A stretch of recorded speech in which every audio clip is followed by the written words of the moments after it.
C'est une occasion très particulière que tu m'accordes pour vanter les mérites un petit peu de ce roman-là qui vit par lui-même, qui vit indépendamment de son auteur. Ouais. Il y a des mérites, beaucoup, lesquels d'abord une écriture très particulière, je trouve, une écriture qui me ressemble, une écriture qui peut, je pense, rejoindre des groupes assez particuliers. Peut-être pas des classes d'enfants, des classes complètes d'enfants, mais qui peut rejoindre des groupes de gens qui aiment trouver des pistes nouvelles pour s'aimer différemment. Je pense en particulier aux jeunes gens de 20 ans, par exemple. Je le dis un peu avec prétention, avec vanité. J'ouvre un chemin nouveau, une piste nouvelle. Il y a plusieurs façons d'être heureux, il y a plusieurs façons d'aimer, vous voyez, et il faut savoir comment. Je le dis encore une fois très, très fièrement, j'ai trouvé ma méthode très, très particulière.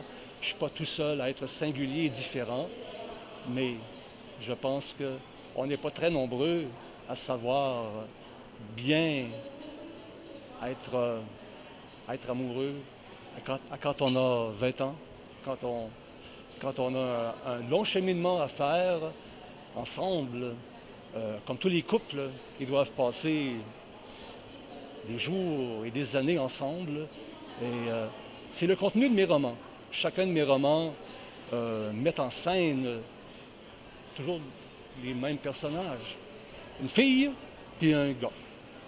Alors, mais cette fille et ce gars-là, vous voyez, font partie de mon expérience très particulière. J'écris pas mon expérience, mais j'écris à partir de mon expérience. Je pense que ça ajoute beaucoup à mes romans. Tout le monde a un vécu très, très particulier, et moi, mon vécu, il m'émeut beaucoup, parce que comment aurais-je pu savoir que j'étais aimé et que la vie ne pouvait pas me trahir? Vous voyez, je me pose la question parfois, comment pouvais-je le savoir que j'étais aimé par certains lecteurs, par quelques lecteurs, par plusieurs lecteurs? Comment pouvais-je savoir que j'étais aimé par cette femme-là, la femme qui inspire les 4 romans de la série Marilyn? Alors je me pose la question, comment pouvais-je savoir que j'étais aimé et que la vie ne pouvait pas me trahir? Il fallait d'abord, M. Boulian, cher M. Boulian, les éditions dédicaces, il fallait d'abord que je sache cela, que j'étais aimé. Autrement, j'aurais jugé à mal ma destinée. Et peut-être que je n'aurais pas survécu à mon malheur. La vie est tragique. La vie est tragique. Les gens essayent de se persuader du contraire. Les gens essayent de rire de force pour croire que la vie n'est pas tragique. La vie de chacune est tragique. Et évidemment, cette tragédie-là est allégée par les arts, évidemment. Il ne faut pas faire que cette tragédie-là s'émousse. C'est le sel de la vie, vous voyez, c'est la substance de la vie, vous voyez. Et c'est ce qui m'inspire dans mes romans. Et vous voyez, si je peux résumer les 4 livres, vous voyez, vous me faites vivre quelque chose de très, très intense, M. Boulian. Vous faites le lancement de 2 de mes livres ici, mais en même temps, un 3e sort ailleurs, vous voyez. Donc, j'ai en tête présentement 3 livres. 3 livres. Je vis, je dors, je respire présentement de ces jours-ci avec 3 livres en tête. C'est complexe, évidemment, de par ma nature, de par la littérature, c'est complexe, vous voyez. Et je vis avec ça. Alors, je suis arrivé à résumer mes 3 livres. Je les résume comment? Vous voyez? J'ai appris récemment que la femme que j'ai rencontrée quand j'avais 20 ans à l'Université Laval, j'ai appris que je l'avais rencontrée à l'âge de 6 ans également. Donc finalement, cette femme-là, j'ai appris très tardivement qu'on l'a appris ensemble, nous deux, qu'on s'était rencontrés à 6 ans dans dans un concessionnaire d'auto neuve. Et on a conduit le même auto stationnaire à 6 ans. On s'est rencontrés à l'Université Laval à 20 ans. Et on s'est rencontrés en 2007. Écoutez bien, M. Bouliane, je vous dis ceci. On s'est rencontrés en 2007, d'accord, parce que j'ai recommuniqué avec elle. Sauf que tragédie, en 2007, on s'est vus et on s'est revus et on a échangé, on a pleuré, on s'est aimé beaucoup entre 2007 et 2011. Sauf que je ne savais pas que cette femme-là, avec qui j'avais recommuniqué des décennies et des décennies plus tard, je ne savais pas que ce n'était pas la femme que je croyais. C'était la sœur de cette jeune femme que j'avais aimée à 6 ans et à l'âge de 20 ans. C'était sa sœur. Et sa sœur était de mèche, était de connivence pour me faire vivre cette merveille, qui est une tragédie, encore une fois, vous voyez. Parce que moi, j'ai cru pendant 4 ans, entre 2007 et 2011, que c'était la belle femme que j'avais rencontrée à l'Université Laval à 20 ans et à 6 ans, à l'âge de 6 ans. Mais ce n'était pas le cas. C'était sa sœur, vous voyez. Parce que celle que j'avais rencontrée, elle était décédée après notre rupture à 20 ans, vous voyez. Donc, vous voyez, c'est l'étincelle, c'est la base de la série Marilyn. Vous voyez, c'est le contenu de mes 4 livres sur cette femme qui fait partie de toutes ces époques de ma vie, qui fait partie de toutes les maisons, je parle un peu comme un astrologue, de toutes les maisons de mon émotion, vous voyez. Alors, c'est ce que j'ai vécu avec elle, c'est ce que j'ai écrit dans mes 4 livres.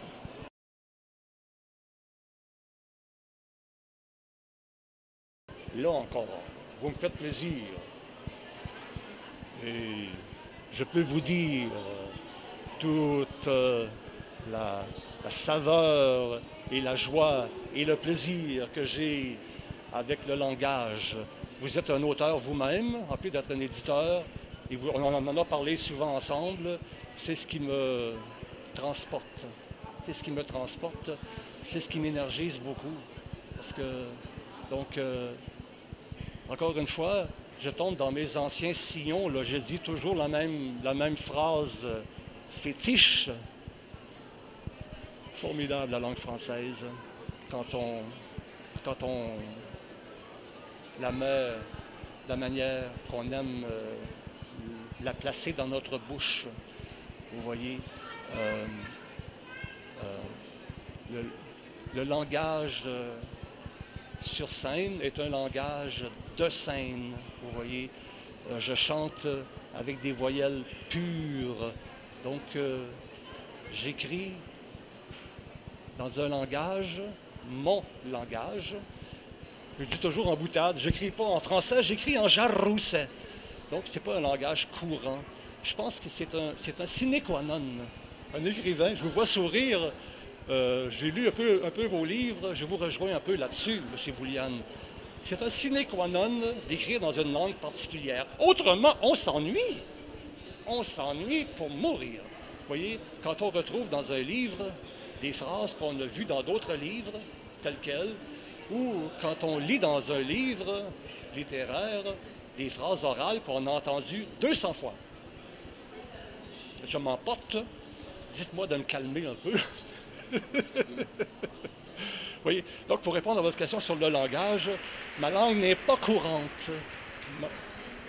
Et comme un journaliste me disait souvent, tu as une écriture lyrico-philosophique, j'ai dit, c'est ça que j'aimerais avoir, si c'est vrai ce que vous me dites là, par exemple, lyrico-philosophique, moi ça me convient assez. Lyrico-philosophique, c'est formidable, formidable. Et ça rejoint ce qu'un grand auteur disait, il dit, pour vraiment être en connivence, en complicité avec son lectorat, oui, il faut qu'une écriture, un livre, nous apporte une vérité générale. Un, et deux, en lisant, qu'on puisse avoir les paupières qui se ploient sous la volupté, comme les chats font, vous voyez, ou comme ou comme à la lecture d'une poésie. Oui, si on aime l'écriture, la paupière, notre paupière ploie sous la volupté. Donc, vérité générale et un lyrisme qui nous fait savourer un texte. Donc, en terminant, pour bien répondre à votre question, ouvrez mes livres à n'importe quel endroit. À n'importe quel endroit, je vous défie de trouver une formule coutumière. Non. C'est toujours un langage recherché, entre guillemets, je le dis modestement, un langage transposé. Oui. C'est une langue non courante, très loin de l'écriture journalistique, de l'écriture du quotidien.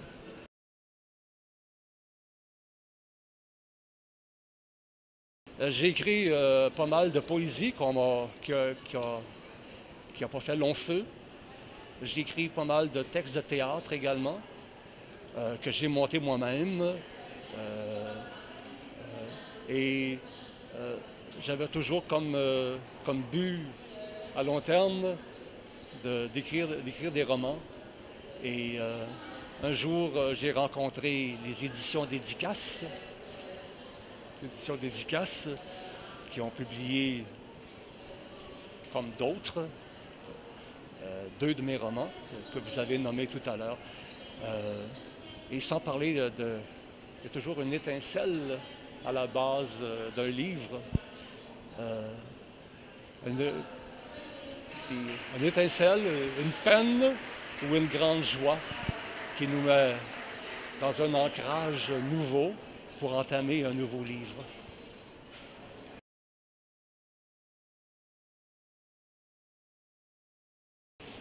Jules Vigneault disait que ses concerts, c'était un examen qui passait. L'édition d'un livre, c'est un examen qu'on passe, c'est une stimulation. Et ici, évidemment, on espère toujours avoir de nombreuses personnes à notre suite. Je fais le tour et je me dis, ah, cette personne-là, potentiellement, c'est un lecteur de mon œuvre. Et l'autre personne à côté, je me dis non, celle-là n'est pas prête à lire mes livres. Et je me conte des histoires. Je me dis finalement, sur toute la salle ici, tout le monde pourrait apprécier mes livres.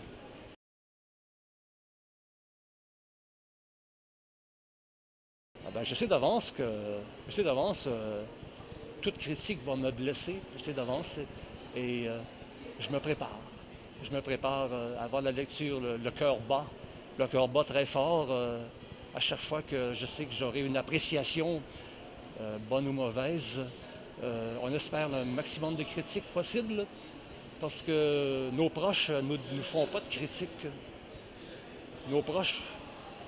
Mes proches à moi en tout cas, ont pitié de moi. Elles ne me font pas de critiques. Ils me font des compliments plus ou moins sincères. Mais je préfère une critique. Je préfère les critiques. Je monte au front et j'affronte. Je fais face à toute critique.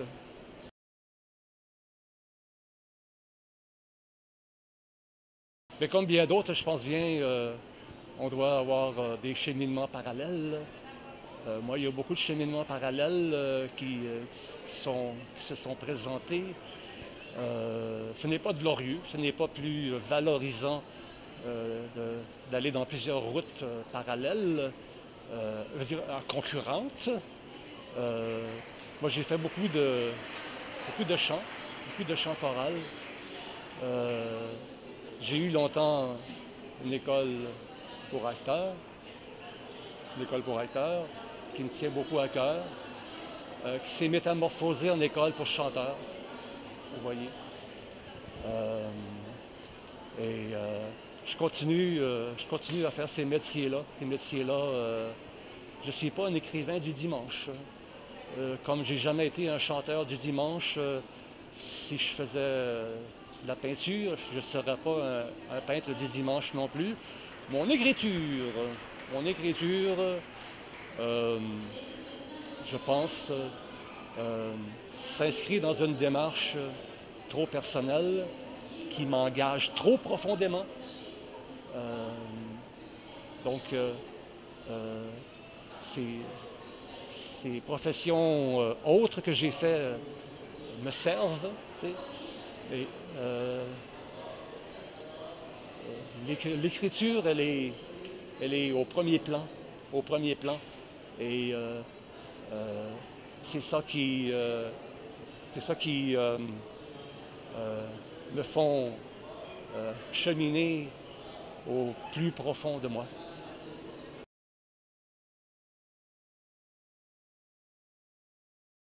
Certainement. Mais vous, un éditeur, je ne peux pas vous en parler. Comme je n'en parle pas à personne, évidemment. Tous ces projets que j'ai entamés, j'ai plusieurs livres qui sont bien enclenchés, plusieurs chapitres décrits. Évidemment, je m'en parle même pas à moi-même trop, pour ne pas émousser quoi que ce soit. Mais j'ai plusieurs livres qui sont bien enclenchés. Et je ne sais pas lequel va être terminé l'un avant l'autre, je ne sais pas. Je sais pas. Certains titres sont définitifs, parce que je devais choisir ces titres-là pour les présentes éditions. Et c'est des projets qui me tiennent bien à cœur, comme les deux que vous avez édités, cher M. Boulian, dans votre maison d'édition Dédicace.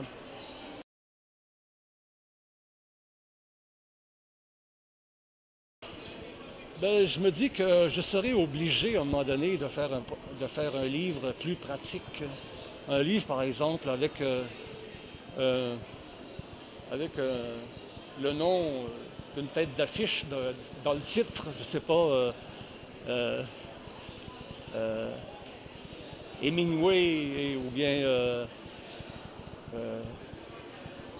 comment dire, Hemingway à Key West ou un titre un peu plus vendeur, je ne sais pas quoi. Mais ça serait peut-être une bonne idée de faire des livres un peu plus pratiques. J'aimerais aller du côté de la mythologie, je pense.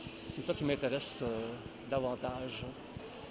Ce qui m'intéresse, ce n'est pas la mythologie des peuples, c'est la mythologie personnelle. Évidemment, les mythes personnels qui nourrissent la vie d'un couple. Encore une fois, je suis encore dans le couple femme-homme. Le mythe personnel qui nous habite,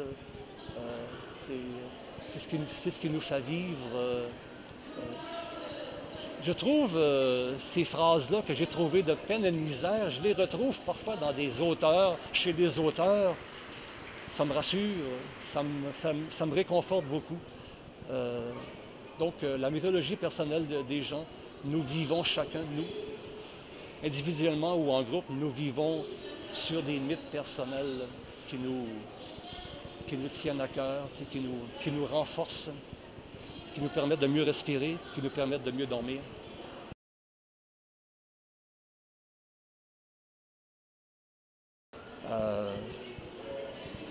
Je suis mal placé pour répondre à cette grande question-là, M. Boulian. Quelqu'un disait qu'il y avait trop d'humoristes. Il n'y a jamais trop de ci ou de ça. Vous savez, en art, dans le domaine des arts en général, on ne peut jamais dire qu'on exagère. Non, on n'exagère jamais. On s'exprime au maximum. On n'exagère pas. On s'exprime au maximum. Et chacun, évidemment, peut écrire des livres. Ma coiffeuse écrit des livres. Moi, ça me plaît pas, évidemment, ce type d'écriture-là. Je vais faire bien attention de ne pas écrire trop de livres moi-même. On ne peut pas écrire sans être un génie, là. On ne peut pas écrire des centaines de livres. Il faut se contenir un petit peu, tu sais. Donc, pour répondre à votre question, il n'y a jamais trop d'auteurs, évidemment, à la condition qu'on ne m'oblige pas à lire tout le monde.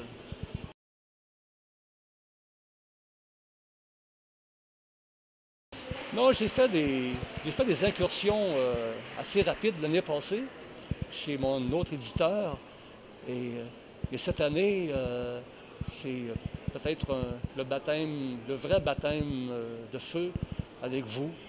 Euh, c'est bien rempli, c'est bien inspirant, je trouve. Alors, aux éditions Dédicaces, à tout point de vue. Euh, Assez essoufflant parfois de vous suivre.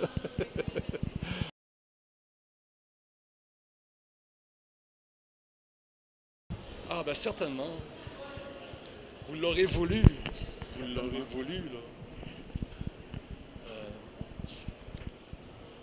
J'aimerais vous lire peut-être la fin. La fin de mon roman ici. Vous voyez, rapidement. Vous voyez. Euh, Ce que réussissait la rêverie en guérissant le souvenir, aujourd'hui, seul l'amour aurait pu leur faire croire qu'ils peuvent être indemnes.